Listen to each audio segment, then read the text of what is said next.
When Mia heard the door open, she looked down and she saw a raccoon. And it was talking to her. I wondered if our little gift would be enough to help you find your way here. I'm so glad to see it worked, said the raccoon. Mia shook her head as she wondered if she was imagining things. Excuse me? Do you speak English? You are a raccoon, are you not? Asked Mia. Ah, yes, I know it must seem unusual, and most kids are a little confused at first, but come on inside, miss. There's someone very important you need to meet. Mia put the glowing gemstone in her pocket and followed the raccoon inside the doorway. And when they walked inside, she looked up and saw that the tree trunk appeared to be hollow, with a huge spiral staircase that twisted upwards all the way to the top of the tree. And as they started walking up the stairs, Mia felt like she was climbing up to the top of a giant lighthouse or something. And when they finally got to the end of the stairs, they stopped at another doorway at the very top and walked outside. And when they got outside, they found themselves standing on a huge tree branch overlooking the entire forest. They could see for miles in every direction. But soon, Mia realized that she and the raccoon were not standing alone out on that tree branch. Mia heard the voice of an old woman. Greetings, my dear. I'm so glad you found your way to my house. Hopefully the compass and my best glowing gemstone were enough to guide you here. Oh, yes, said Mia, but can you tell me what this is all about? Ah, yes, allow me to explain, said the old woman. My name is Agatha, and many years ago, I used to live in the same house that you live in now. All those years ago, when I was about your age, I found a small box in my backyard with a compass inside that led me out into the woods. And that was the very beginning of a journey that led me to become the caretaker of these woods. The caretaker of these woods? Said Mia. What does that mean? What exactly do you do out here? Well, you see, as the caretaker of these woods, I am the protector of all the trees and animals that live not just in this forest, but throughout all the forests in the world. It's up to me to talk with the creatures and make sure they're well taken care of. Wow, said Mia. Well, how long have you been doing this? How did you get to become the caretaker of the woods? That sounds pretty cool. Well, I always had a special love for the outdoors and the wild creatures of nature, and now that the Countess has brought you to me, it's time for me to pass this responsibility to you, child. That is, if you'll accept it. And Mia said, whoa, okay, but do I have to, move out here and live in this tree, or can I keep living at home with my parents and going to school with my friends? Oh, of course, my child. I just moved out here because a skunk once sprayed our house, and I could never get that wretched stench out.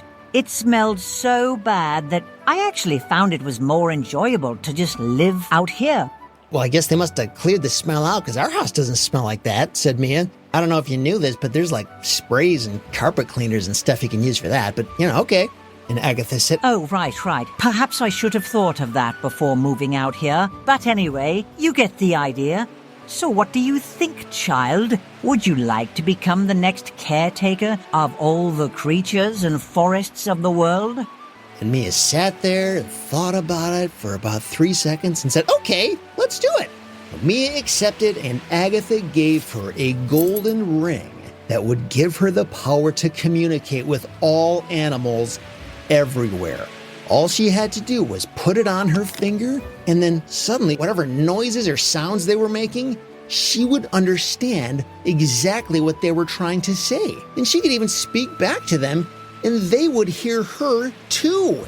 It was the craziest thing. And as she found, almost every animal was actually quite nice and reasonable. Even the biggest ones that seemed really mean and scary, like, bears and wolves and things like that, well, most of them weren't really mean at all. Sometimes they would just have a hangnail or a bruised knee, or maybe they were just really hungry or had a bad night's sleep the night before. They were just having kind of a hard day, just like humans do sometimes. And then when Mia finally ran all the way home with the compass and the glowing gemstone guiding her each step of the way, she found that she could even talk with her dog, Gemma. Mia said, "Hey, Gemma, can you hear me?" And Gemma quickly turned her head as if she'd seen a ghost. "What did you just say?" said Gemma. "Did you just speak my language?" "Yes," said Mia. "I just became the caretaker of the woods. Now whenever I wear this ring, see this ring right here? I can talk to you. And you can talk to me and we can understand each other. Isn't that cool?" "Unbelievable," Gemma said.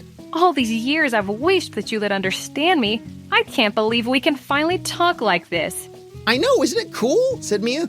"Hey, is there anything you've ever wanted to tell me? Because you can now." And Gemma said, "Yes, of course there is. What I've always wanted to tell you is, can you please get me a different kind of dog food? The stuff you've been forcing me to eat tastes terrible." "Oh, really?" Mia said. "So the first thing you're going to tell me is a complaint? Not 'I love you' or 'you're the best owner ever'?" said Mia. "Oh, yeah, right. Of course. That's what I meant to say," said Gemma. "But, seriously, I really need some new food." And when Mia went to school the next day, she went out to play at recess, and all of her friends were amazed when the squirrels and the rabbits and the birds would just run right up to her on the playground and stand at her feet and perch themselves on her shoulder. And whatever she told the animals to do, they would actually do it. It was the craziest thing, and none of her friends or teachers could believe it. They would stand around looking at her in awe. And the word traveled quickly around the school about Mia and how she seemed to have this incredible ability to talk with the animals. And then the word traveled even further as the parents of every kid at the school heard about it. And before long, even people outside of the school started hearing about it, and eventually the local news station came and they interviewed her about her special skills that she seemed to have. And just as always, she would call out to the animals and they would always listen and obey everything she said, because after all, she was the caretaker of all the animals in the world. Everywhere she went, she would call out to any animal and they would always respond. And the news of Mia's abilities traveled even further after her story aired on the local news. Soon there were reporters from all over the world coming to learn more about her special abilities. And as Mia got older, she became the most sought-after animal whisperer in the entire world. She would regularly visit zoos and nature preserves throughout all the countries of the world to speak to the animals and find out what they needed and how she and her fellow humans could help make the lives of every animal better. And as you can imagine, the animals were so much happier and Mia's fame continued to grow.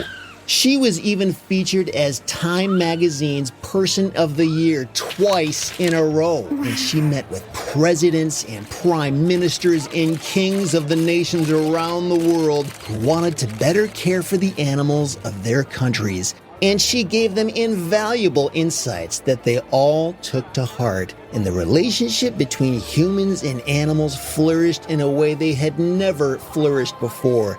And it all started many years before, when Mia discovered a small black box sitting in the grass in her backyard.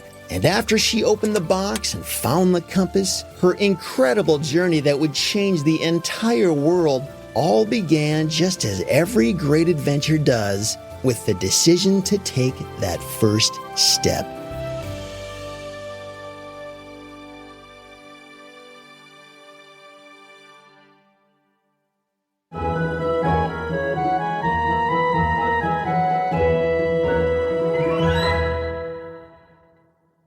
Do you ever find yourself wondering when the next episode is going to come out for the Storyland podcast? I know they don't come out as much as we all want them to, but if you want to be the first to know about when the next story is going to drop, all you got to do is follow us on Instagram or Facebook, or just go to storyland.show and you'll find links to all the different places online where you can listen and watch and even leave a comment and make suggestions about other story ideas that you might have. Just go to storyland.show. Or again, you can follow us on Facebook or Instagram. Just search for Storyland, all one word, podcast. Storyland Podcast, and you should be able to find us there. Thanks again for listening, and I'll talk to you next time.